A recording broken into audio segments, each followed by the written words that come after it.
తాకట్లో ఉన్న బంగారాన్ని విడిపించి ఆ రోజున మార్కెట్ ధర కట్టి మిగిలిన డబ్బును మీకు అందిస్తుంది కొమ్మూరి గోల్డ్. నమస్కారం, వెల్కమ్ టు ఐడ్రీమ్ మీడియా. నేను మీ సంగీత. చర్లపల్లిలో విజయశాంతి రెడ్డి తన ఇద్దరు పిల్లలతో చాలా మానసికంగా ఇబ్బంది పడి ఆత్మహత్యకు పాల్పడడం అనేది 9 రోజుల నుంచి కూడా ఎంతో మంది మదిని కూడా కలిచివేస్తున్న సన్నివేశం. అయితే ఓవరాల్గా 9 రోజుల పాటు కూడా ఆవిడకు సంబంధించిన అన్ని డీటెయిల్స్, అటు కాల్స్ కానివ్వండి, చాట్ కానివ్వండి, తర్వాత ఉద్యోగం విషయంలో కానివ్వండి, భర్త విషయంలో కానివ్వండి, అత్తమామల విషయంలో కానివ్వండి, అన్ని కోణాల నుంచి కూడా ఆలోచన చేసేసి మొత్తం ఎంక్వైరీ చేసిన పోలీసులకు ఫైనల్గా తేలింది ఏంటంటే ఆవిడ డిప్రెషన్లో ఉండి ఒంటరితనంగా ఫీల్ అయిపోయి ఈ యొక్క డెసిషన్ తీసుకున్నట్టుగా పోలీసులు నిర్ధారించడం జరిగింది. అంటే ఓవరాల్గా చూసుకుంటే ఆవిడ అన్ని రకాలుగా కూడా సెటిల్ అయిపోయి ఉంది. అంటే ఇటు ఇద్దరు పిల్లలు చక్కగా, అండ్ ఇద్దరు కూడా మంచిగా పాప బాబు, అదేవిధంగా first year second year, intermediate first year second year చేస్తున్నారు. హస్బెండ్ కూడా వేరే కంట్రీలో ఉద్యోగం అనేది చేస్తూ ఉన్నాడు. ఆవిడ కూడా సాఫ్ట్వేర్ ఇంజనీర్గా విధులు నిర్వర్తిస్తూ ఉంది. అయితే ఈ తరుణంలో ఆవిడ చాలా డిప్రెషన్కి ఫీల్ అయిపోయింది, ఒంటరితనంగా ఫీల్ అయింది. ఎప్పుడైనా సరే పెళ్ళైన తర్వాత భర్తతో కొన్ని పంచుకునేటివి చాలా ఉంటాయి. భర్త దూరంగా ఉండడం కారణమై ఉండొచ్చు, లేదు అనుకుంటే పిల్లలు కూడా హాస్టల్లో ఉండి చదువుతున్నారు, వారి యొక్క మంచి భవిష్యత్తు కోసం అని చెప్పేసి అక్కడ పెట్టి చదివిపిస్తున్న కారణమై ఉండొచ్చు. తను పని చేసిన తర్వాత అక్కడి నుంచి రాగానే తన యొక్క విషయాలు షేర్ చేసుకోవడానికి ఎవరూ లేకపోవడం కూడా ఒంటరితనంగానే మనం ఫీల్ అవ్వచ్చు. ఆవిడ చాలా లోన్లీగా ఫీల్ అయిపోయి ఇంకా నేను ఈ ఒంటరితనాన్ని భరించలేకపోతున్నాను, నన్ను ఈ డిప్రెషన్ నుంచి బయటకు వచ్చే ఛాన్సే లేదు అని చెప్పేసి నిర్ధారించుకున్నట్టుంది. ఇక చేసేది ఏం లేక పిల్లలకు కూడా చిన్నప్పటి నుంచి తల్లి మాట జవదాటకుండా పెంచడం జరిగింది. అంటే తల్లి ఏం చెప్పినా సరే మా కోసం చెప్తుంది, మా మంచి కోసమే చెప్తుంది అని చెప్పేసి పిల్లలు కూడా డిసైడ్ అయిపోయారు. కాబట్టి వారి హాస్టల్స్ దగ్గరికి వెళ్ళేసి మరి పిల్లల్ని పిక్ చేసుకొని ఇంత పెద్ద నిర్ణయం కూడా తీసుకోవడానికి కారణం ఆవిడ ఎంత లోన్లీగా ఫీల్ అయ్యింది అనేది ఒక్కసారి మనం ఆలోచించవచ్చు. చాలామంది అనుకుంటారు, అరే లోన్లీనెస్ వస్తే ఏంటి, ఎవరితోనైనా మాట్లాడొచ్చు కదా, ఎవరితోనైనా కాసేపు వాళ్ళ బాధను షేర్ చేసుకోవచ్చు కదా, అంతేకాకుండా ఎవరితోనైనా కాసేపు సరదాగా బయటికి వెళ్ళొచ్చు కదా అని చెప్పేసి అనుకుంటారు. కానీ ఇక్కడ ఆవిడ దేనికి కూడా ప్రిపేర్డ్గా లేదు. రీజన్, తన జీవితాంతం తనకు తోడుగా ఉంటాడు అన్న భర్తను కొంచెం దూరంగా ఉండడం కూడా అది లోన్లీనెస్గానే మనం భావించవచ్చు. ఇకపోతే ఉద్యోగంలో ఒత్తిడులు కూడా చాలానే ఉంటాయి. ఆవిడ చేస్తుంది ఐటీ డిపార్ట్మెంట్లో, కాబట్టి ఆ ఒక్క దాన్ని కూడా బేస్ చేసేసుకొని ఇలాంటి ఎవరితో చెప్పాలి, ఏం చెప్పాలి, ఆ ఉద్యోగం కోసం చెప్దాము అంటే అత్తమామ అమ్మా నాన్న వీళ్ళకి అర్థం కాదు, పిల్లలు చిన్నవాళ్ళు. సో ఆవిడ బాధను ఆవిడే ఎక్కువగా మింగింది అని చెప్పేసి మనం అనుకోవచ్చు. అంటే లోన్లీనెస్ చెప్తారు కదా చాలామంది పెద్దలు, ఏంటంటే ఒంటరితనము చాలా భయంకరమైంది. అంటే చుట్టూ నిశ్శబ్ద వాతావరణం నెలకొంటుంది. మనము 100 మందిలో ఉన్నా సరే అసలు లోన్లీగానే ఫీల్ అయ్యే వాళ్ళు చాలామంది ఉంటారు. అలాంటిదే విజయశాంతి రెడ్డి కూడా తన యొక్క బాధను ఎవరితో షేర్ చేసుకోలేదు, తన యొక్క కష్టాన్ని ఎవరితో చెప్పుకునే ప్రయత్నం కూడా చేయలేదు. అదేవిధంగా ఎవరికి కూడా తన బాధను చూపించే ప్రయత్నం కూడా చేయలేదు.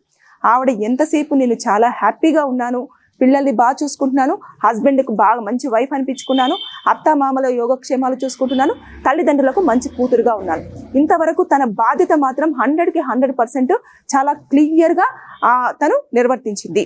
ఎప్పుడైతే ఇక పెళ్ళైపోయి 18-20 సంవత్సరాలు అవుతూ ఉంది, అంటే ఆవిడ ఎప్పటి నుంచి ఇలా ఫీల్ అవుతుంది అనేది కూడా తెలియదు. చాలా స్టబాన్ ఉమెన్, అసలు ఎవరు ఏం చెప్పినా సరే దాన్ని ఆలోచించే విధానం చాలా డిఫరెంట్గా ఉంటుంది. తర్వాత తన యొక్క బోల్డ్ హార్ట్ కూడా చాలా మంచిగా ఎవరికైనా చాలా హెల్ప్ చేస్తుంది.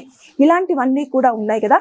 ఈ విజయశాంతి రెడ్డికి చాలా అనుకున్న దానికంటే కూడా ఎక్కువగా మంచిగా జీవితం ఉన్నప్పటికీ కూడా తను లోన్లీనెస్ అనేది ఇవన్నిటిని పక్కకు పెట్టేసి చావు వైపే నడిపించడం జరిగింది. ఈ కారణంగానే పిల్లలకు నచ్చజెప్పి ఎంతోసేపు ఆ ఒక రైల్వే స్టేషన్లో కూడా చాలా వరకు వెయిట్ చేసి పిల్లలకు ఒప్పించి మరి ఆ ట్రాక్ పైన నడుస్తూ వెళ్తూ పిల్లలను గట్టిగా పట్టుకొని ముగ్గురు ట్రైన్కి బలవడం జరిగింది.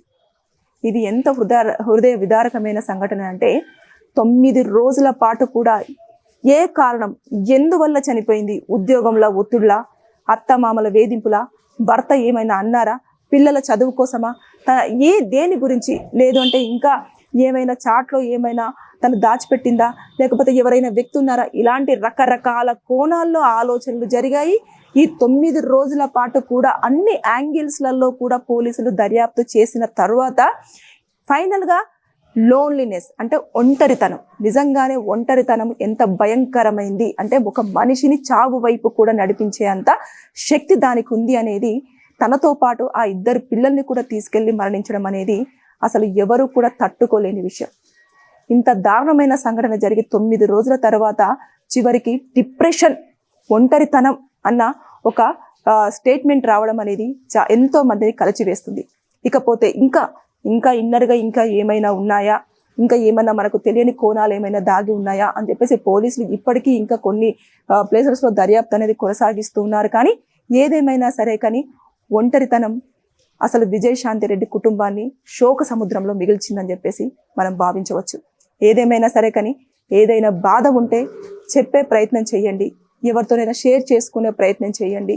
ఆ బాధ నుంచి అధిగమించడానికి చాలా రకరకాల ప్లేసెస్ని విజిట్ చేయండి, లేదు అంటే ఫ్రెండ్స్తో గడిపే ప్రయత్నం చేయండి, లేదు అనుకుంటే పేరెంట్స్కో అత్తామామకో, లేదు అంటే మీకు ఎవరైనా సన్నిహితంగా ఉంటారో వారికి షేర్ చేసుకునే ప్రయత్నం చేస్తే ఇలాంటివి జరిగి ఉండకపోవచ్చు, జరగదు కూడా. ఎవరి జీవితంలో కూడా బాధలు అనేవి అందరికీ ఉంటాయి.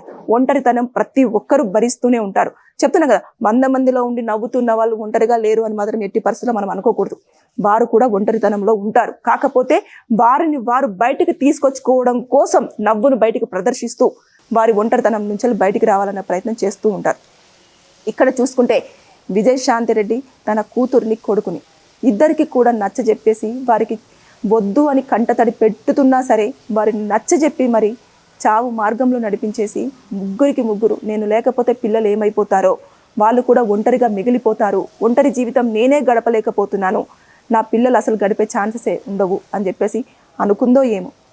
వెంటనే వాళ్ళను కూడా తన మార్గంలో తీసుకెళ్లడం జరిగింది. అందరికీ కూడా ఒక బాధను, గుండెలో అసలు తట్టుకోలేనంత బాధను, అదేవిధంగా మోయలేనంత బాధను ఇచ్చేసి కుటుంబాల 2 కుటుంబాలను కూడా శోక సముద్రంలో మిగిలిచ్చేసి ఒక ప్రశ్నగానే మిగిలిపోయింది విజయారెడ్డి ఒక జీవితం.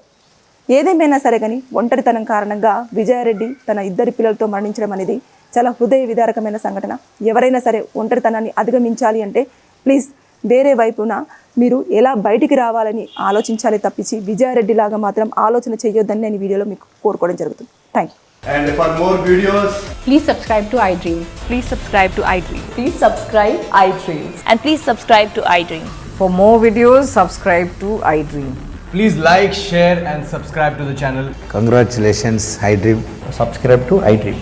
Subscribe to iDream. So subscribe to iDream Media. iDream ki iDream team andarki huge congratulations. Please subscribe iDream Media. Please subscribe to iDream. Subscribe iDream. Please subscribe to iDream. iDream అంటే నా కళల ఛానల్ సబ్స్క్రైబ్ చేసుకున్న నోరు తిరుగుతలేదు, మీరైతే గంట గుర్తు కొట్టండి. For more such videos, please subscribe to iDream. Subscribe to iDream. Please subscribe to iDream. Please subscribe iDream Media. Please do subscribe to iDream. Please subscribe to iDream Media. For best entertainment and information, please subscribe iDream. And don't forget to subscribe to iDream.